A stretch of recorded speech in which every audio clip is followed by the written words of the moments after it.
حسد یہ ایک ایسی بیماری ہے جو کسی کو کیا نقصان پہنچائے گی جو ہمارے اپنے اندر کو توڑ دیتی ہے۔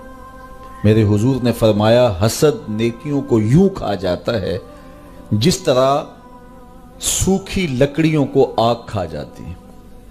کسی ایک کونے میں آگ لگ گئی تو پھر بھڑکتی ہے تو وہ سارا ایندھن جلا کے راکھ کر دیتی ہے۔ تو نیکیاں آپ نے ڈھیروں اکٹھی کی ہوں اور نیکی یوں ہی تو نہیں بنتی، نیکی کے لیے ایک ماحول پیدا کرنا پڑتا ہے، پھر اس نیکی کو نیکی بنانے کے لیے خلوص پیدا کرنا پڑتا ہے۔ تھوڑی سی ریا بھی آ گئی تو نیکی نیکی نہیں ہے۔ تو خلوص کے ساتھ جو نیکی کی پھر اس کا خزانہ جمع کیا، حسد کی ایک چنگاری نے سب کو جلا کے راکھ کر دیا۔ اور حاسد اپنے آپ کو بھی جلاتا ہے، اپنی صحت بھی بگاڑتا ہے اور محسود کے نامہ اعمال میں اضافہ کرتا ہے اور اپنے نامہ اعمال کو برباد کرتا ہے۔ تو اپنے آپ کو اذیت سے بچانے کے لیے ہمیں اپنے اندر کی صفائی کی طرف توجہ دینی چاہیے۔ حضرت عبداللہ بن عمر بن عاص رضی اللہ تعالی عنہ فرماتے ہیں، ہم حضور کی مجلس میں بیٹھے ہوئے تھے، کیا خوش نصیب لوگ تھے۔ ہمارے استاد ہوتے تھے سر محمد علی حاشر، اللہ ان کی قبر پہ کروڑوں رحمتوں کا نزول کرے۔ تو وہ جب بات کرتے تھے تو بڑے ناز سے بات کرتے تھے۔ میں اقبال کی مجلس میں بیٹھا ہوا تھا، میں مولانا ظفر علی خان کے پاس بیٹھا تھا کہ فلاں بڑے جو ہے وہ سخن کے امام آئے اور یہ بات ہوئی۔ تو ہم اس وقت چھوٹے ہوتے تھے تو ہمیں بڑی حیرت ہوتی تھی کہ یہ کتنے خوش نصیب ہیں، کتنے بڑے بڑے اساتذہ سخن کی صحبت میں بیٹھے ہیں۔ تو یار جو اقبال کی صحبت میں بیٹھا ہے، جو مولانا کی صحبت میں بیٹھا ہے، وہ تو ناز کرے۔ اور صحابی کتنے فخر سے کہتے تھے ہم حضور کے پاس بیٹھے ہوئے تھے۔ کیا خوش نصیب لوگ تھے جنہیں حضور کی مجلسوں میں بیٹھنے کا موقع ملتا تھا۔ اللہ اکبر۔ تو کہتے ہیں حضرت عبداللہ بن عمر کہ ہم حضور کی مجلس میں بیٹھے تھے کہ حضور نے فرمایا جنتی دیکھنے کا شوق ہے؟ تو سب نے کہا حضور کیوں نہیں؟ فرمایا دروازے پہ نگاہیں جما لو، جو پہلا شخص مسجد میں داخل ہوگا وہ جنتی ہوگا۔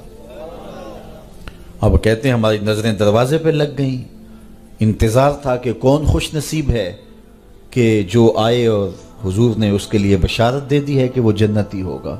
ایک بوڑھے بزرگ آئے، تازہ وضو کی وجہ سے ان کے آثار وضو چمک رہے تھے، داڑھی پر تازہ پانی کے آثار تھے، جوتا انہوں نے بائیں ہاتھ میں پکڑا ہوا تھا اور مسجد میں داخل ہوئے۔ اگلا دن آیا تو حضور نے پھر فرمایا جنتی دیکھنے کا شوق ہے؟ ہم نے کہا حضور کیوں نہیں؟ فرمایا دروازے پہ دیکھو، جو شخص بھی مسجد میں اب داخل ہوگا وہ جنتی ہوگا۔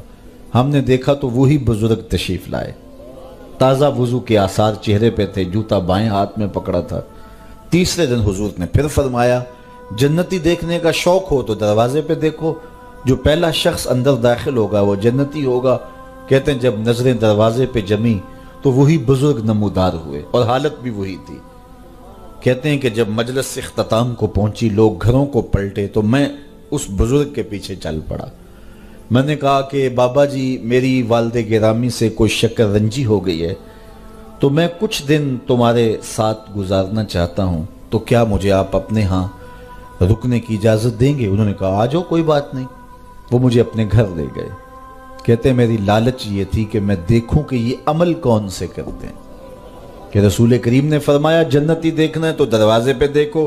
تینوں دن یہی دکھائی دیتا رہا تو میں اس لالچ میں ساتھ تھا۔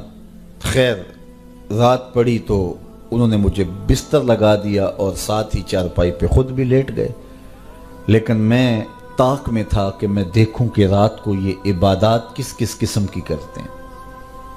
تو بظاہر تو میں لیٹ گیا اور سو گیا، لیکن میں جاگ رہا تھا اور میں اس طاق میں تھا کہ ان کے معمولات دیکھنے۔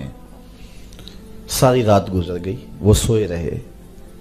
ہاں ایک عمل میں نے ان کا دیکھا کہ جب وہ کروٹ بدلتے تھے رب کا نام لیتے تھے، اس کے علاوہ کوئی معمول نہیں تھا۔ صبح اٹھے، میں بھی اٹھا، فجر پڑی، سارا دن معمولات میں گزرا، باغ میں گئے، گوڈی کی، کھجوریں توڑی، جو بھی معمولات تھے ظہر پڑی، کھانا کھایا، دوپہر عصر ہوئی، مغرب ہوئی، اگلی رات ہوئی، تو پھر میں طاق میں رہا، شاید کل میری وجہ سے اپنے معمولات انہوں نے ترک کر دیے ہوں۔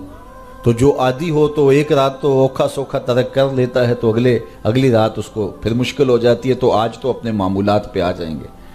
طاق میں رہا، لیکن پھر اسی معمول میں کہ ڈٹ کے سوئے، کروٹ بدلتے ہوئے رب کا نام لیتے رہے۔ تیسرا دن پھر یوں ہی گزر گیا اور رات پڑی تو پھر وہ سوئے، تو بس معمول کی نیند، کروٹ بدلیں تو رب کا نام۔ جب صبح اٹھے، ناشتے پہ بیٹھے، تو میں نے کہا میری ابا جی سے کوئی لڑائی نہیں ہوئی تھی، میں صرف اس لیے آپ کے پاس آیا تھا کہ میں دیکھنا چاہتا ہوں کہ آپ عمل کون سا کرتے ہیں، چونکہ رسول کریم نے ارشاد فرمایا کہ جس نے جنتی دیکھنا ہے دروازے پہ دیکھو، 3 دن آپ ہی دکھائی دیتے رہے۔